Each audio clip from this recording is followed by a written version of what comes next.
I hear you, Cornifer. Where are you?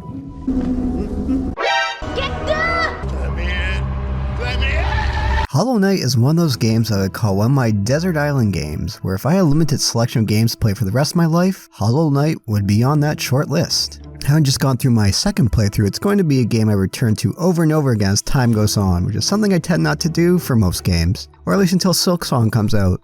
Eventually. For what Team Cherry was going for, they absolutely hit it out of the park from a world that's so easy to get engrossed in and lost, simple combat system with plenty of depth and challenge, story that's fun to piece together. Hollow Knight hits it out of the park on every level, including the art direction, strong controls, and sound design.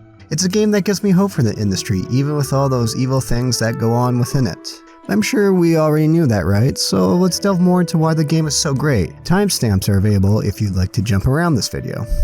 So, how did Team Cherry come about? Well, two Australian blokes, Will Pellin and Ari Gibson, met about 15 years ago through mutual friends, but didn't start working together until shortly before Hollow Knight's development when they began entering game jams together. At a game jam in 2013, they came up with a top-down survival title called Hungry Knight, in which the now familiar hero kills bugs to starve off starvation.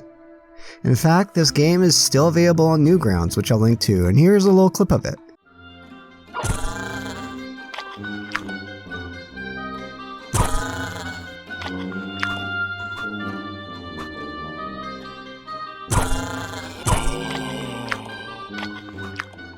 There's not much to it, and it doesn't really give indication of what's to come, but it's an interesting relic to check out. From there, the game would evolve into what we see today, an insect knight exploring an old deep kingdom. They grew up on the era of NES and SNES, and they have a huge fondness for those games. They set out to make a game that evoked feelings of playing Metroid, Faxanadu, and Zelda 2 for the first time. With 5 sections of the world completed, the team took to Kickstarter in November 2014, looking for 35,000 Australian dollars, and they were able to get 57,000. Hoping to release in 2015, haha, no. The game was delayed and didn't make its way out until early 2017. They changed the engine from Stencil to Unity and made further refinements and cuts. Luckily, the game turned out okay, because as we've seen the last few years, there's been a wide variety of Kickstarter quality, from the good to the not so good. So of all this critical and fan acclaim, the game's selling really well, and with Hollow Knight Silksong coming out it's near sometime in the future, let's delve into what makes Hollow Knight so good. Hollow Knight makes a few adjustments to the exploration formula that most of its Metroidvania peers have that makes a huge difference and makes it arguably the best Metroidvania out there. Before we get into the exploration aspect itself, let's talk about the map system first, because it does a few tweaks to the typical map system that makes a huge difference. Unlike most Metroidvanias, we don't have a map grid on the corner of our screen showing us where to go. Instead, we have to bring it up, but we don't have a grid. And exploring new areas, we don't have a map at first. Bringing it up shows nothing. We have to go find one. So to do so, we have to go find the NPC Cornifer to purchase one. You'll know if you're in the right area if you could hear that humming and you could breathe a sigh of relief.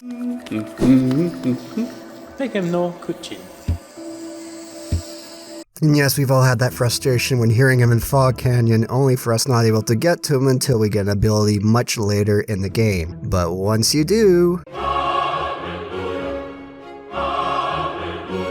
I'd love to hear in the comments about how you felt when you're finally able to reach Cornifer in the Fog Canyon. With that map acquired, we can now have an outline of the area we're in, but there's still a few other factors to consider. Our map only updates once we sit down at a bench to rest, so it doesn't outright lay out where we've been until we do so, which is a nice little twist that adds more to the exploration front. It's different than most games in this style, and I love it. Team Cherry talked about the sense of discovery while giving players a useful map. It's probably the single biggest challenge that they faced during the development of the game, and they went through many iterations, and that they couldn't just simply use a Metroid style system for what they were going for. They had to strike that fine balance of making something that was compelling but not too frustrating. And what they came up with was purchasing these simple maps from Cornifer the cartographer and expanding on those as you explore. They went for a map that suggested just enough but wasn't a giant mess of overwhelming detail, as they found it was very tough to do. So they went through a number of iterations. They said they're pleased with the final result, and I would as well. And as well, you actually have to equip the charm, and I'll be discussing charms later in the video, to see your appearance on the map. Although this only takes one slot, so depending how well versed you are within the area, you can remove that charm to get something extra to help you out in a tough encounter or a boss battle. There's going to be plenty of areas that you won't be able to access until you get further abilities, a classic staple of Metroidvanias, and here there's quite a bit as this game is huge. Luckily, you can return to Dirtmouth to purchase some markers of various colors on your map that you can lay down, and I would absolutely highly recommend that you do so. I actually ended up breaking out a notebook to take note of these markers for each area, the color, and why I couldn't access the area, such as needing a higher jump or needing a light.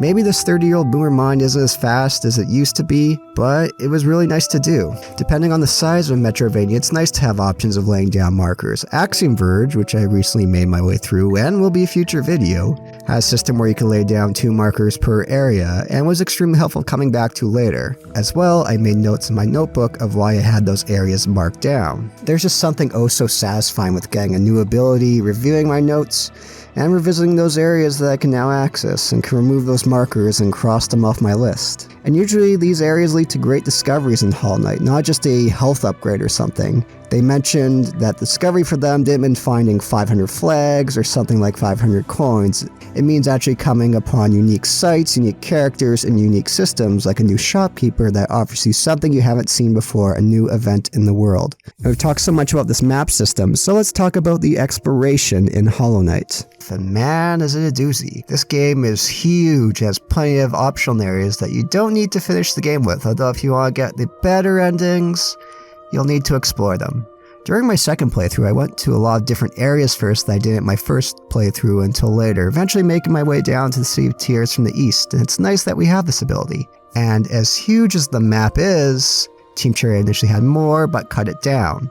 Showing this map here, there was this area known as the Bone Forest near the bottom, which was removed. And as well, they significantly reduced the size of Deep Nest, which is already large as is, but most players would thank us for that decision, and yes, Team Cherry, thank you for doing so.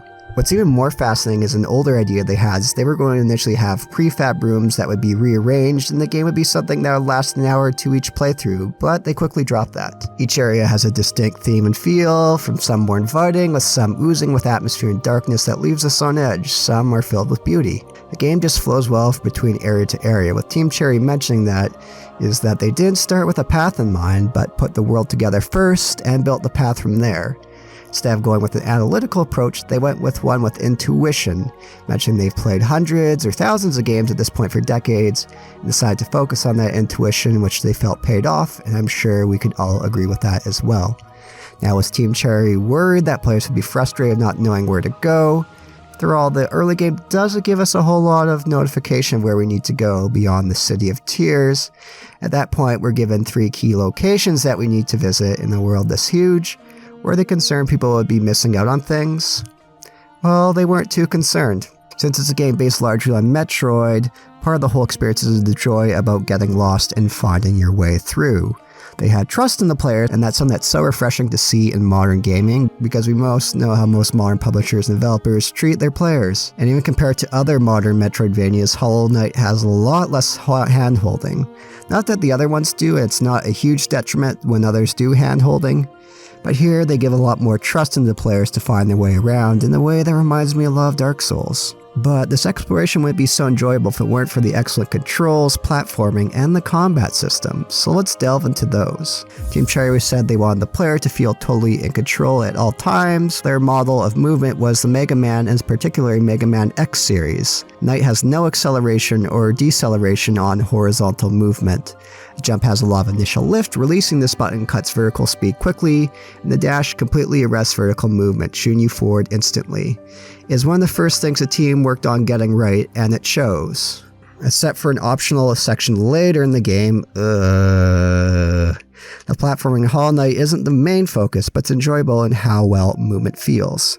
And of course, we have to talk about the abilities that we pick up along the way that will allow us to open up new areas. We have some of the Metroidvania staples like double jump, although we don't get that till much later, and a wall jump fairly early on, Crystal Heart to shoot off far distances, the dash ability.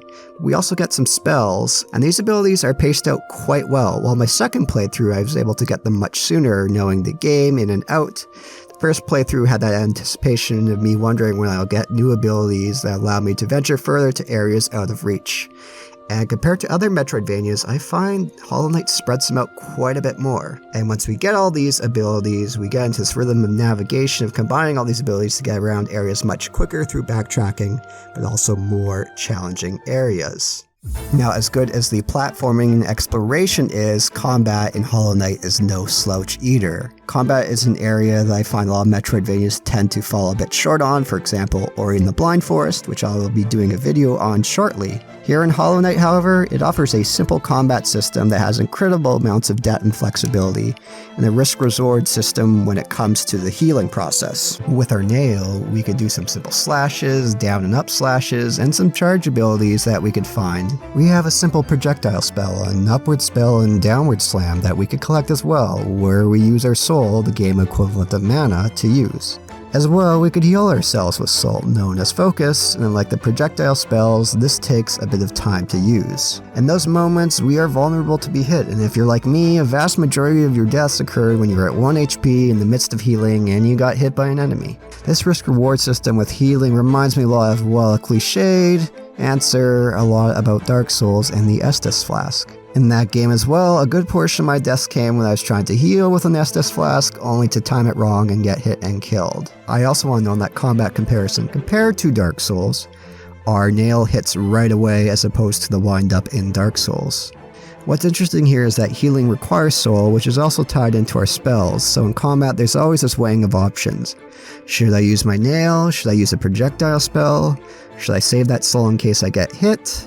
This delicate dance and risk-reward system is what takes a simple combat system and adds plenty of depth to it. Had the game had instant healing or your spells were not tied to soul along with healing, it would be vastly different and remove a lot of the risk-reward that makes the combat here so engrossing. Now, that's not the only thing that Hollow Knight offers, and we also have the charm system, which I mentioned earlier, which adds incredible flexibility and depth to combat, but also into the platforming and exploration.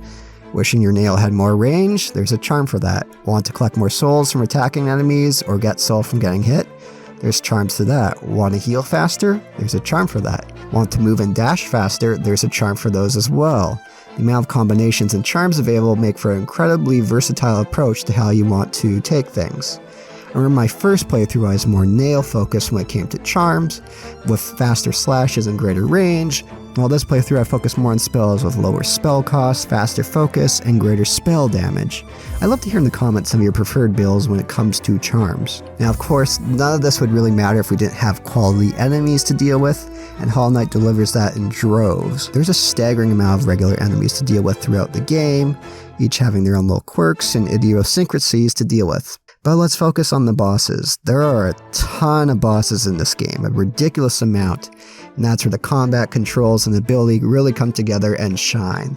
The game eases you into these boss encounters, but really ramps them up as the game progresses, throwing gank bosses your way, to bosses that never let up and only give you a small window of time to attack and heal. These encounters will have you sweating and occasionally swearing. Fucking goddamn fucking bitch! But the tight controls and all the abilities that we have that blend together, and the strengths of the combat, and our choices with the charms, makes for some truly memorable boss encounters that rank among some of the most challenging and most enjoyable that I've played. I'd say my favorite bosses will include the Hornet fights, the Mantis Lords, the Soul Master, the Hollow Knight, and the Radiants. In the comments, I'd love to hear what some of your favorite boss fights are. For the hardcore, there's a boss rush mode that was added as a DLC, but that's a little bit beyond my reach with some of them. I need to get good. So with all that, there must be a reason that we're taking down these enemies, aren't we? Are they just placed here for our amusement? No, well, there's a reason for having these enemies here. And Hollow Knight delivers on that in droves. Let's discuss the plot of Hollow Knight. I'm not going to go into like the details of it, but just more how it's structured, because there are so many channels like Mossbag who have done very well for themselves just discussing the lore of Hollow Knight. Again, another Dark Souls comparison, but it's that focus of coming to this kingdom in ruins and talking with these people that are left behind and trying to piece everything together that happened before us. A lot of it is really ambiguous, leading to much discussion. Again, channels have become very popular just as a result of it. There's a lot of interesting things to discover, and I feel this style of story works very well in the gaming medium, getting to explore and piece this story together. But if you want, you could totally just ignore it and take these enemies down. There's a lot of interesting NPCs that we encounter along the way with their own stories, quests, and arcs, and many of them are also plenty easy to miss. As well, we'll get a dream nail, which allows us to pry into their minds to get some interesting insights.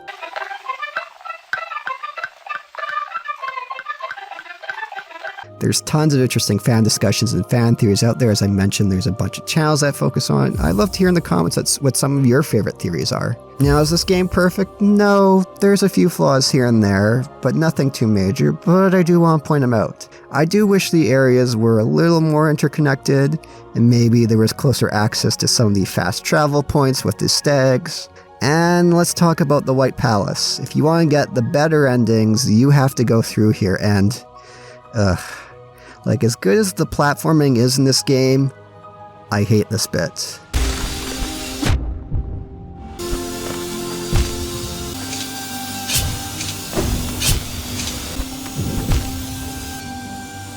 Fucking goddamn fucking bitch! What's with all these saw blades and spike? This king is an asshole. Good lord, did I come close to smashing my controller. Now, the thing is that's interesting about Hollow Knight is I've seen a number of people in discussions say they couldn't get into it. And thinking back to it, my first hour or two, my first playthrough, I couldn't really see what was so great about the game. It didn't really feel till I hit the Trial of Tears that I really felt like I was playing something special, and I'm glad I pushed through. But I did almost give up on the game. I've heard some people say they felt completely lost, which the team was going for, maybe was a bit too frustrating. Others felt like it took too long to get some abilities to feel some progress. I really wish I made note of that first time around of why I almost dropped the game, because it's a little hard to remember now since I love the game so much. But I'm curious, if you were in the same boat in the comments that you initially thought about dropping the game but continued through, I'd love to hear if you remember why. Anyways, that's my thoughts on Hollow Knight. I hope you enjoyed it. I have some other Metroidvania videos coming out soon, such as Axiom Verge and Ori and the Blind Forest, which I mentioned in this video. I have a couple of Metroid videos on Metroid Zero Mission and Metroid Fusion up on the channel if you could find here. Leave a comment, like, subscribe if you enjoyed. My mandated break for punching boulders is now over, so I have to get back to doing that.